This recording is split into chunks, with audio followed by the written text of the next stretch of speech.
내가 모든 사람에게서 자유로우나 스스로 모든 사람에게 종이 된 것은 더 많은 사람을 얻고자 함이라.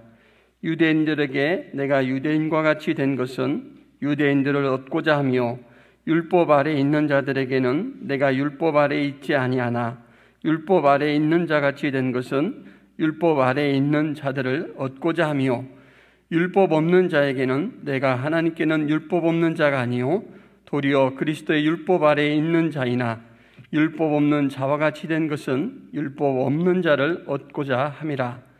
약한 자들에게 내가 약한 자와 같이 된 것은 약한 자들을 얻고자 하며 내가 여러 사람에게 여러 모습이 된 것은 아무쪼록 몇 사람이라도 구원하고자 함이니 내가 복음을 위하여 모든 것을 행함은 복음에 참여하고자 함이라. 아멘. 여러분 인생에서 큰 전환을 이루는 어떤 계기나 사건들이 한두 가지는 있었을 것입니다. 우리가 지금 살펴보는 이 고린도전서는 바울이 쓴 서신입니다. 바울도 아주 큰 전환의 사건을 겪은 사람이기 때문에 그것과 연관해서 이제 말씀을 살펴볼 필요가 있는데요. 바울의 이야기를 하기 전에 제 이야기를 잠깐 하고자 합니다. 여러분, 제 고향은 전북 무주 덕위산 아래입니다. 덕위산에 올라가려면 저는 차를 탈 필요가 없고 5시간 정도만 걸으면 됩니다. 그러니까 정말 덕위산 바로 아래에 있죠. 여러분, 제가 등산을 많이 다녔을까요? 안 다녔을까요? 엄청나게 다녔겠죠. 그런데 저희 동네에서는 여러분이 생각하는 등산과 개념이 좀 다릅니다. 시골에서는 등산은 산에서 나는 나물이나 버섯, 열매 이런 부산물들을 얻기 위한 그런 생활, 다시 말해서 노동의 연장이었습니다. 지금처럼 등산을 운동으로 생각하거나 레저 활동으로 생각해 본 적이 없었습니다. 그러니까 당연히 지금 등산을 즐기시는 분들이 갖추고 있는 등산 장비는 없었습니다. 정말 하나도 없었습니다.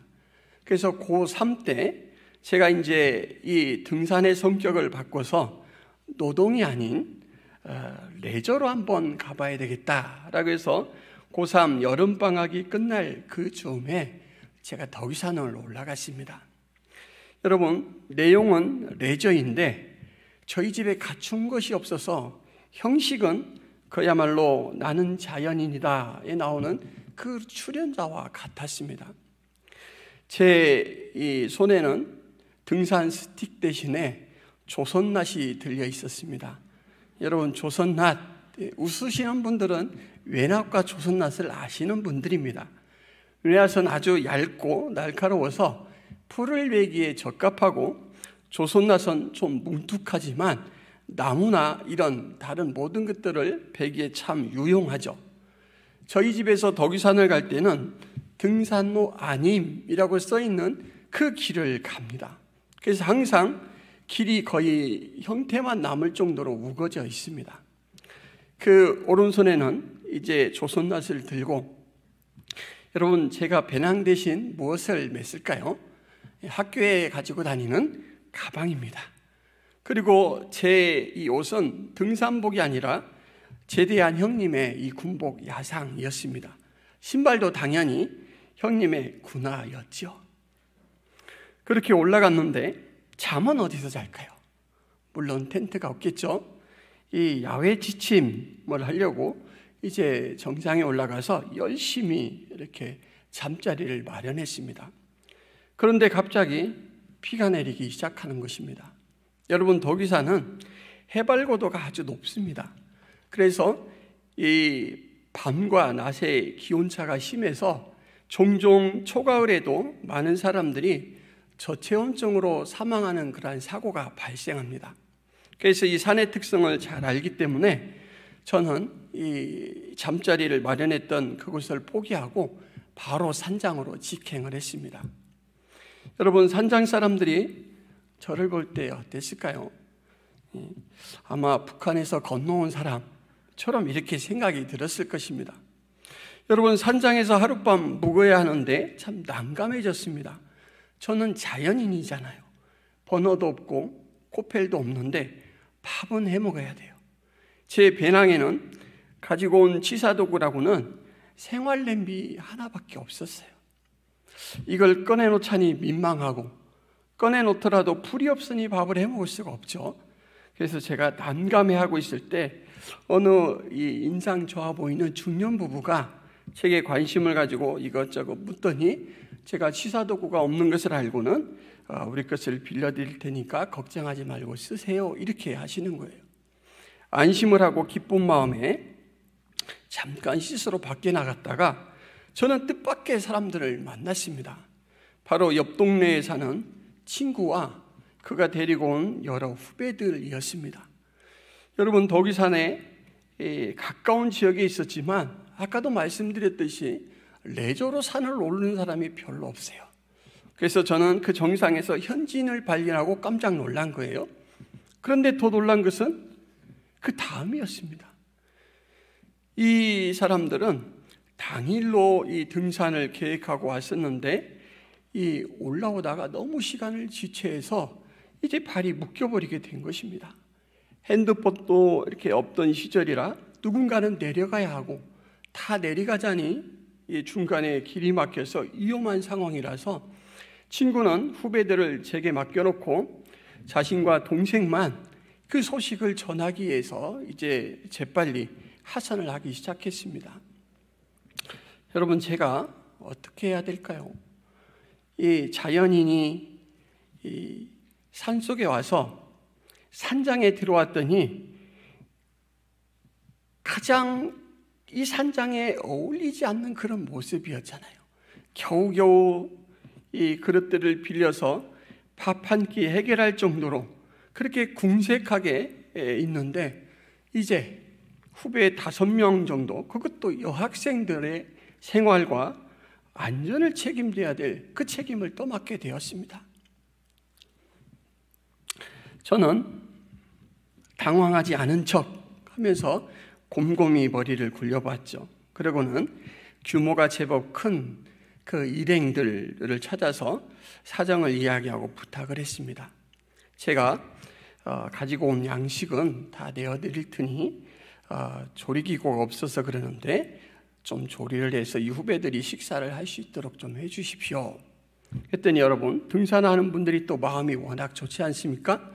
그래서 그분들이 제가 내어드린 라면과 또 그분들이 한 밥을 제공을 해서 후배들이 아주 식사를 잘 했습니다.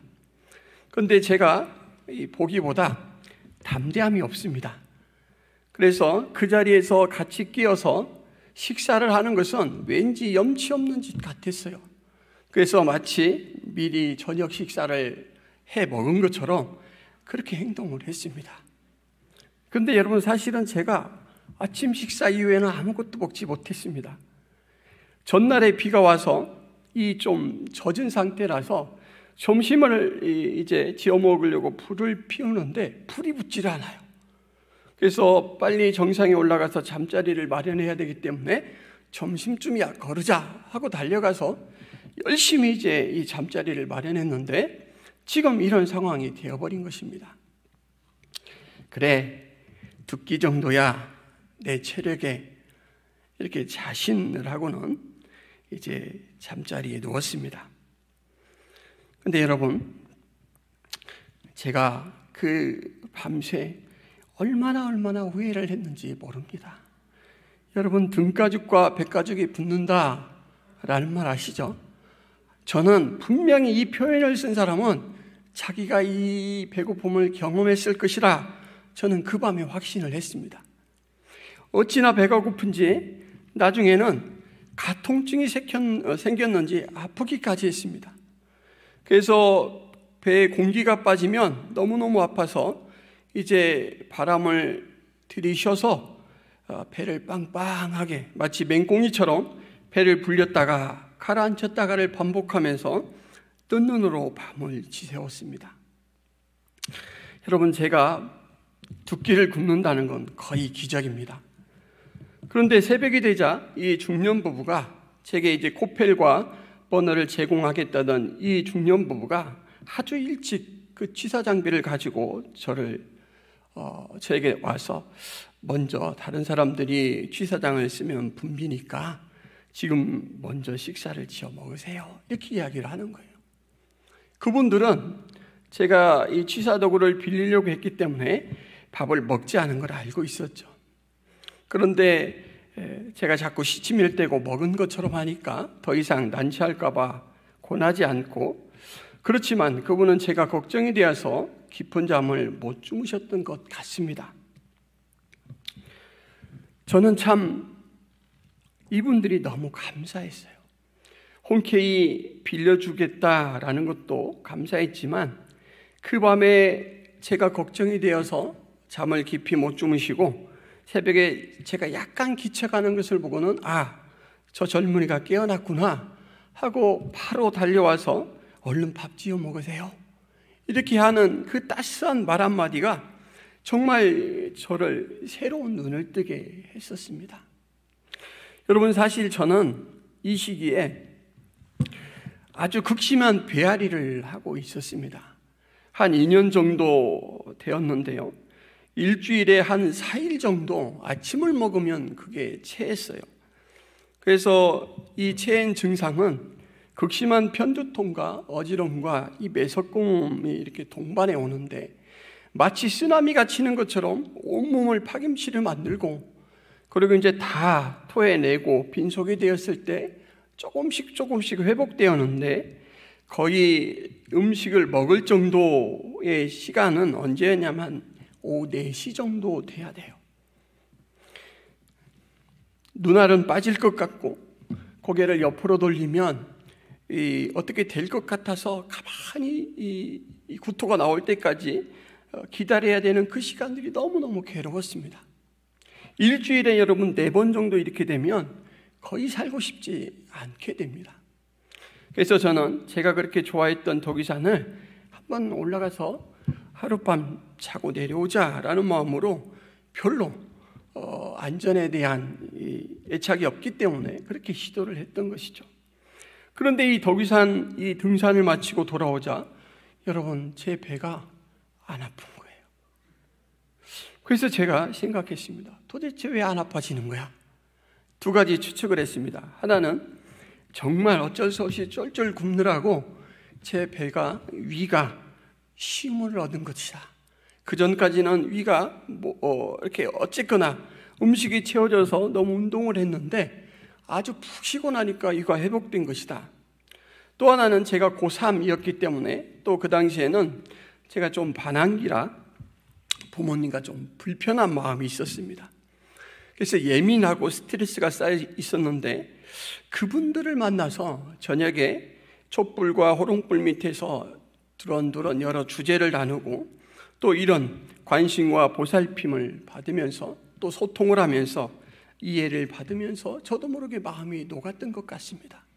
그래서 부드러운 마음이 되고 그로 인해서 이제 긴장감에 있었던 이 배가 이제 정상으로 돌아온 것 같다라는 생각이 들었습니다. 여러분, 저는 그분들의 이름도 알지 못하고 그분들의 얼굴도 지금은 기억하지 못합니다. 그런데 분명한 것은 그분들이 제게 소통해 주셨고 그분들이 저를 이해해 주셨고 또 그분들이 저를 따뜻한 마음으로 대해 주셨다. 그로 인해서 그 흔적이 제 정서에 남게 되었고 그 공감 때문에 제 인생이 전환되었다. 이 사실은 믿어 의심치 않습니다. 어쩌다가 산장에서 만난 한 사람, 한 부부의 그러한 관심과 배려와 공감과 소통의 능력이 한 젊은이의 인생을 전환시켜 놓은 것입니다. 여러분, 바울은 어떨까요? 바울은 아주 혈기등등한 사람으로서 이제 예수 믿는 사람들을 잡아다 죽이는 데 앞장선 사람이었죠. 그런데 다메섹 동산에서 예수님을 만나고 그 삶 또한 저보다 훨씬 더 전환을 맞이하였는데 오늘 그가 어떻게 전환된 삶을 살고 있는가 라는 것이 이렇게 드러납니다. 오늘 말씀에 보면 19절과 20절에 내가 모든 사람에게서 자유로우나, 이렇게 바울이 실제적으로, 다시 말해서 바울의 실체가 어떠한 존재인가라는 것을 자유롭다라고 기술을 해요. 나는 자유인이다. 예수를 믿고 나서 오직 예수의 법에 사로잡혀 있기 때문에 다른 모든 것에 대해서는 나는 자유롭다라는 거예요. 그런데 그가 이 실체와 다르게 실제에서는 어떤 삶을 살고 있었냐면, 그 뒤에 읽어보면 모든 사람에게 종이 된 것은 더 많은 사람을 얻고자 함이라. 실체는 자유로운 사람이나 실제는 종의 삶을 살았다, 이렇게 기술하고 있습니다. 그러면서 실제와 실체가 이렇게 다르게 산 이유에 대해서 세 가지로 진술을 하는데, 19절에서는 더 많은 사람을 얻고자 함이라 이렇게 말하고, 22절에서는 몇 사람이라도 구원하고자 함이라, 그리고 23절에서는 복음에 참여하고자 함이라 이렇게 말합니다. 다시 말해서 이 바울은 내가 자유인인데 종처럼 모든 것을 포기하고 맡기고 사는 것은 바로 복음으로 사람을 구원하는 그 복음에 수종들기 위한 것이다, 이렇게 말하는 거예요. 예수님을 만난 바울, 그리고 복음이 그 인생에 역사를 했을 때 바울은 자유인에서 종으로 내려가는 것을 조금도 망설이지 않는 그 겸손한 자가 되었습니다. 자유인으로서 종이 되었다. 그리고 이제 그 뒤에서는 내가 여러 모습이 되었다라고 하는데, 낮아짐의 극치이죠. 이것은 우리의 결단이나 노력으로는 되지 않고 하나님만이 하실 수 있는 일이죠. 복음만이 할 수 있는 그런 변화입니다. 23절에 참여하다라는 이 헬라어 말은 신코이노스라는 단어인데요, 멋먹과 함께한다라는 신이라는 말과 공유자라는 의미를 지닌 코이노스의 합성어입니다. 그래서 정확하게 풀이하자면 다른 사람들과 함께 복음을 공유하는 자가 되고자 하여 나는 자유인이나 종같이 살았고, 그리고 여러 사람에게 여러 모습으로 맞추며 살았다라는 거예요. 바울에게 예수님을 만난 이 다메섹 사건이 얼마나 큰 의미가 있는지 여러분 상상이 되십니까? 다른 사람이 내가 만난 그 예수님을 만날 수만 있다면, 그리고 내게 주신 그 복음의 은혜, 그 복음의 변화를 받게만 할 수만 있다면 나는 내가 가진 것 전부를 포기해서라도 그 기회를 만들어주고야 말겠다, 이 태도로 바울이 살고 있는 거예요. 여러분이 소유한 복음에도 이러한 열정이 묶여 있습니까? 저는 목요전도 대원들이 누룽지와 찰밥을 만들어서 전도 대상자들을 만나려고 쫓아다니고, 그리고 멀리 이사간 이제 전도를 받아서 등록을 하고 교회 잘 나오던 그분이 이사를 가자 그를 방문하여서 또 건강한 교회를 소개하고 열심을 다해서 기도해 주는 그런 모습을 볼 때 바울의 가슴에 있던 이 역동적인 복음을 삶의 현장에서 이 경험하는 것 같은 그러한 느낌을 받았습니다. 여러분, 복음은 수용자의 마음 상태에 따라서 역사하는 능력이 다르죠. 며칠 전 어느 노예 목사님께서 교회를 방문하여 전도에 관한 이야기를 좀 나누자라고 이렇게 말씀을 해주셔서 찾아갔더니 코로나 팬데믹 상황이 되기 전 주일 오후 예배 때까지 성도님들과 함께 전도를 꼭 나갔다. 그런데 딱 나가는 것까지만 하고 다른 것은 하지 못했다, 이렇게 이야기를 해요. 목사님도 그렇고 이제 교인들도 그렇고 그 전도를 통해서 좀 열매도 보고 싶고 그로 인해서 좀 이 복음에 불이 붙어서 다른 사람들도 좀 참여하게 이끌고 하는 그런 모습들이 이제 아쉽다라는 거예요. 화성교회가 전도를 열심히 한다는 소식을 듣고 그 다음을 어떻게 해야 할지 의논하고 싶어 저를 불렀습니다. 연세도 꽤 있는 목사님이셔요. 그런데 그 목사님은 이 복음으로 인한 이 거룩한 변화를 꿈꾸고 있기 때문에 새카만 후배에게까지 귀를 기울이는 그것을 부끄러워하지 않았습니다.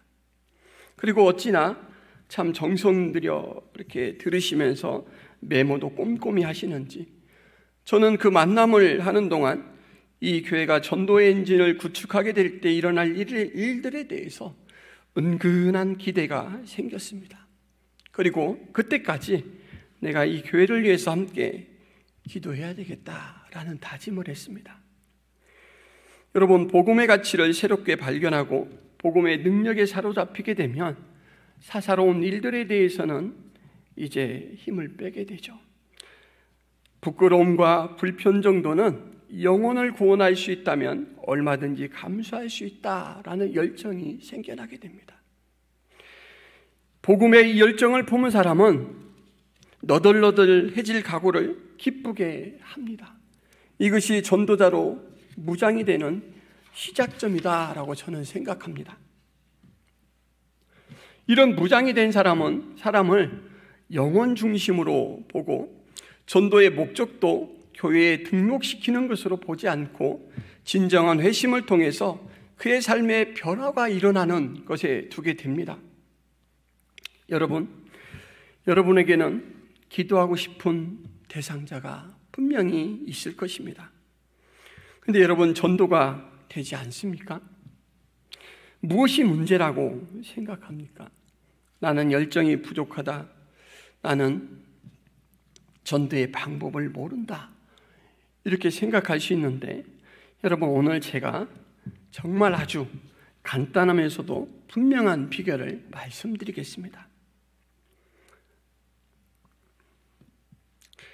오늘 바울이 뭐라고 고백했냐면, 유대인들에게 내가 유대인과 같이 된 것은 유대인들을 얻고자 하며, 율법 아래에 있는 자 같이 된 것은 율법 아래에 있는 자들을 얻고자 하며, 율법 없는 자와 같이 된 것은 율법 없는 자들을 얻고자 함이라. 약한 자와 같이 된 것은 약한 자들을 얻고자 함이라. 바울은 전도 대상자, 복음을 들을 대상자들에게 다가가서 그들의 눈높이에 맞춰서 복음을 전하기 전에 그들과 소통하고 그들과 지내면서 그들을 이해하고 또 그들을 공감하는 그 일들을 먼저 했습니다. 뭐뭐와 같이 되었다라는 표현은 바로 소통과 공감과 이해를 위해 삶을 결속시키고 의도적으로 찾아가 함께 한 것에 대한 그러한 이 절절한 표현이죠. 여러분, 들에서 일을 하다 보면 아주 큰 이 돌이 땅에 깊이 박혀 있는데 그것을 빼내야 할 때가 있습니다. 일을 안 해본 사람은 오직 그 크고 잘 박힌 그 돌에만 집중을 해요. 그런데 요령 있는 사람은 그 돌은 가만히 두고 그 돌의 사이사이 틈틈이 그 돌을 지탱하고 있는 작은 돌들을 찾아서 하나하나 제거해 나갑니다. 그러고 나면 절대 꿈쩍하지 않았던 그 큰 돌이 드디어 움직이기 시작해요. 여러분, 아무리 저 사람은 구원받았으면 좋겠다, 가족이라서 그 구원을 받았으면 하는 그 기대, 그 열망이 너무 뜨거워요. 그렇다고 그 사람만 붙들고 흔든다면 오히려 역효과가 발생할 수도 있습니다. 그러나 성령이 주시는 지혜를 따라서 그를 먼저 이해하려고 하고 그와 소통하려고 하고 그의 눈높이로 공감해 주기 시작하면 그 안에서부터 문이 열리게 됩니다. 여러분, 바울이 얼마나 똑똑한 사람입니까? 이 똑똑한 사람이 다양한 방법을 시도하지 않고 왜 이 방법을 주로 사용했을까요? 그것은 이것은 방법이 아니라 원리이기 때문입니다. 이 원리의 모델은 바로 예수님이십니다.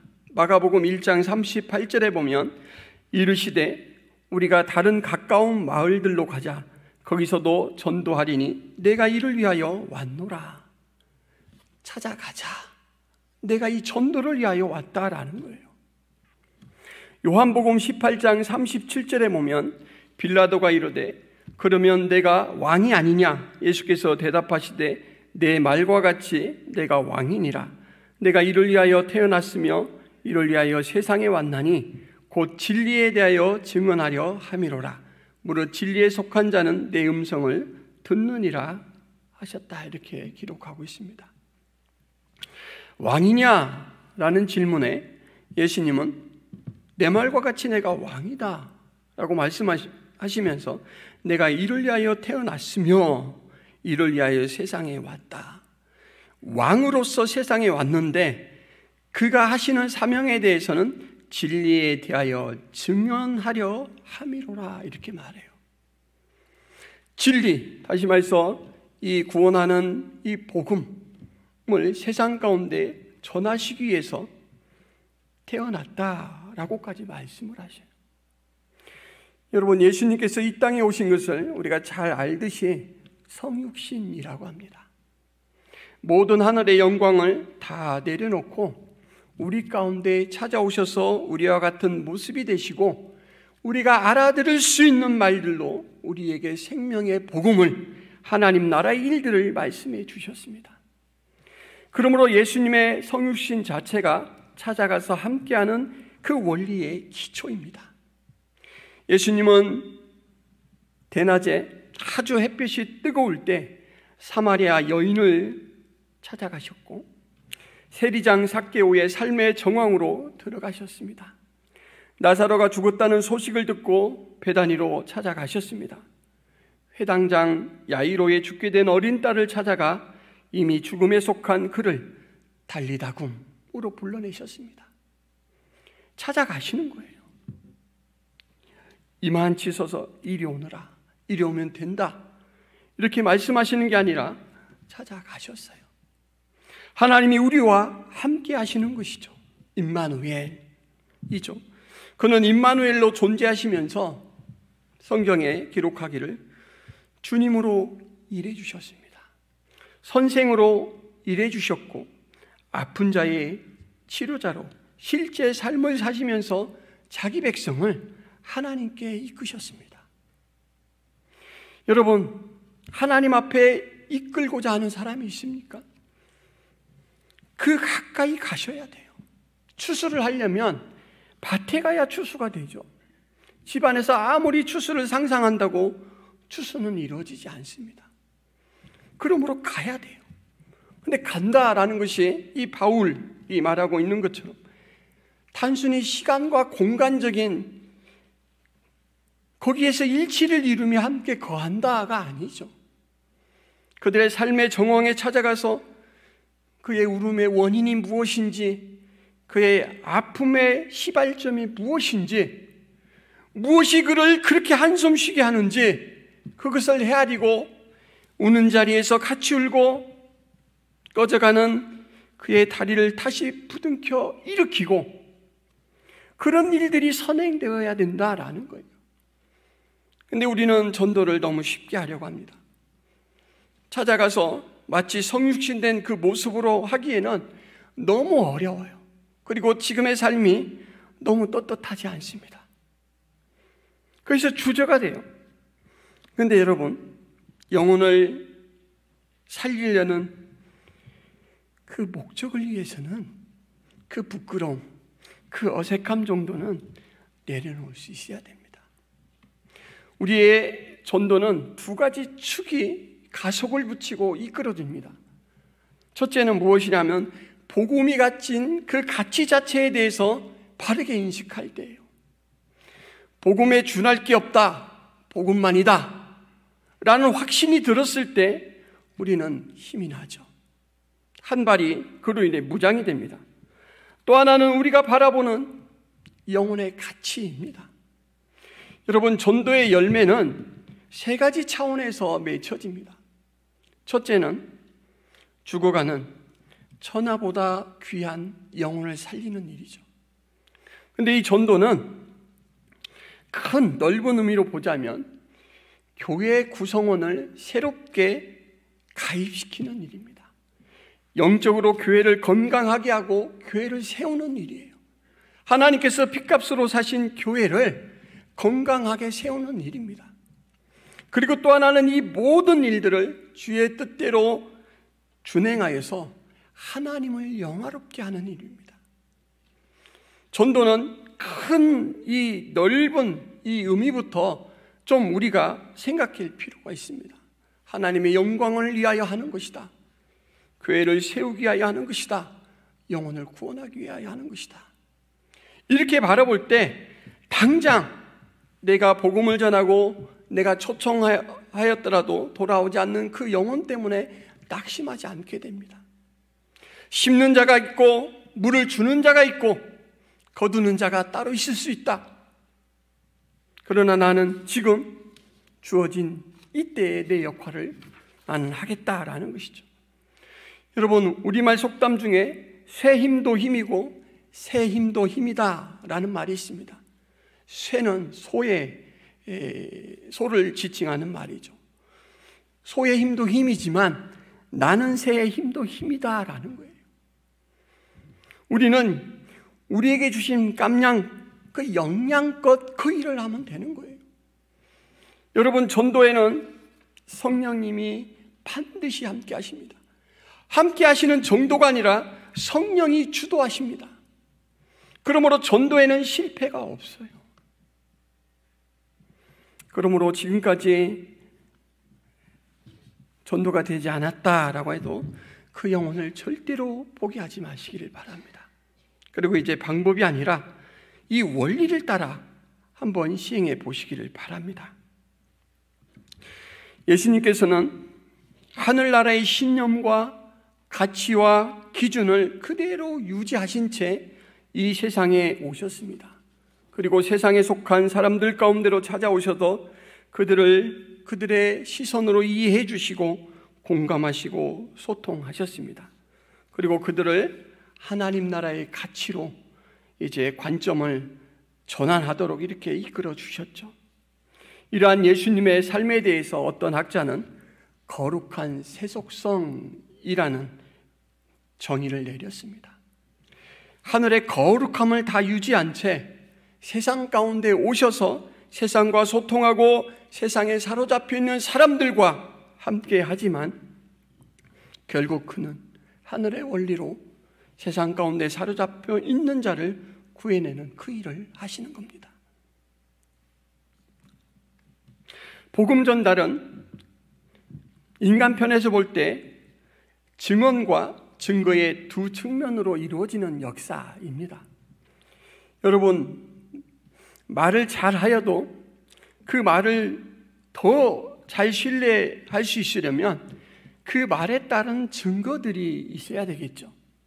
복음을 전달하는 사람이 먼저 복음을 수용하고 어떻게 변화되었는지 그것을 보여줄 때 이 복음은 삶이라는 이 실제로 구현되면서 진정한 영향력을 발휘하게 됩니다. 요한복음 12장 9절에서 11절 말씀에 보면 유대인의 큰 무리가 예수께서 여기 계신 줄을 알고 오니 이는 예수만 보기 위함이 아니요 죽은 자 가운데서 살리신 나사로도 보려 함이러라.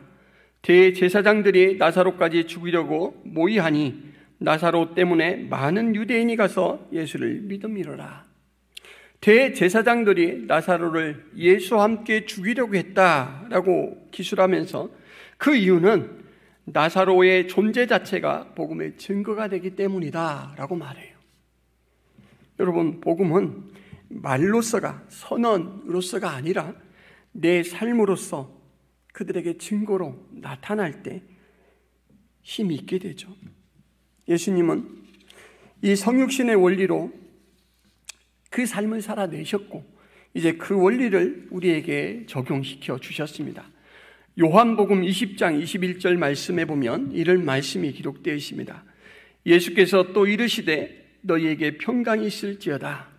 아버지께서 나를 보내신 것 같이 나도 너희를 보내노라. 아버지께서 나를 보내신 것 같이, 성육신의 그 의미가 담겨 있는 말이죠. 나도 너희를 보내노라.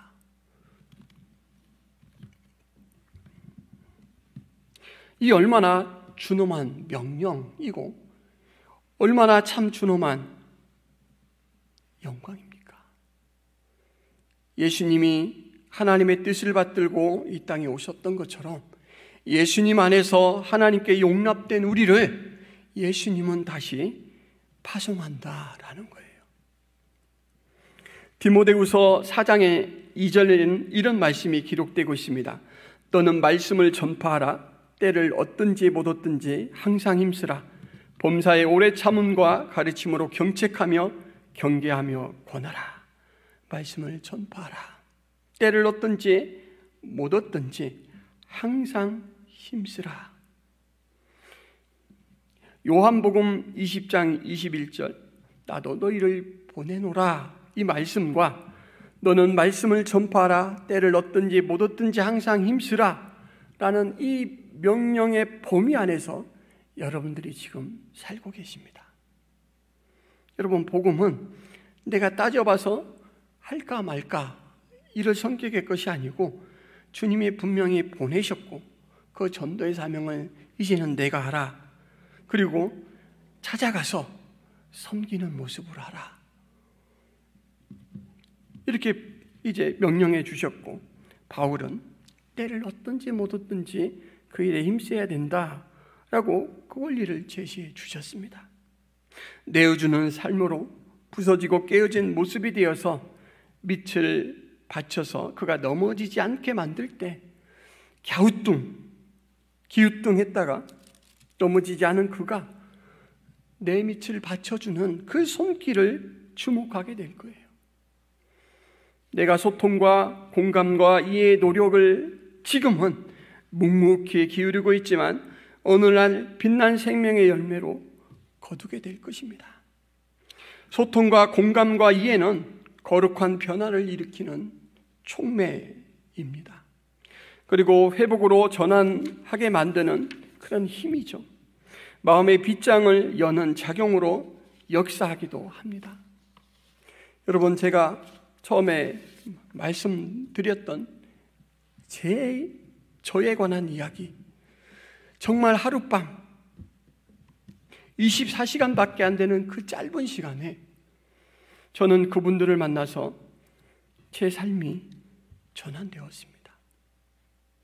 그런데 한 사람의 선의로도 이런 변화가 일어났는데, 하나님이 주신 방법, 하나님이 주신 원리, 그리고 하나님이 함께 하신다면 이 복음이 전해지는 곳에 어떻게 변화가 일어나지 않을 수 있겠습니까? 여러분, 믿으시기 바랍니다. 여러분들은 이 땅에서 얼마만한 가치의 사람이라고 스스로를 생각하십니까? 많은 경우 그리스도인들도 자신을 지나치게 격상시키거나 또 지나치게 격하시키는 그런 경향을 보일 때가 있습니다. 그런데 여러분, 하나님 앞에 용납되고 복음으로 그 가슴이 무장된 여러분들은 우리 속담으로 엽자금 동자삼과 같습니다. 참 좀 어려워 보이는 말인데요, 엽자금이라는 것은 잘 재련되어서 아주 나뭇잎처럼 얇게 잘 펴서 세공도 완벽하고 순수함도, 그 순도도 높은 금을 뜻합니다. 그리고 동자삼이라는 것은 삼인데 사람의 모양을 갖춘 아주 귀한 삼이죠. 하나님 앞에 여러분들은 바로 그러한 금과 같고 그러한 동자삼과 같은 분들입니다.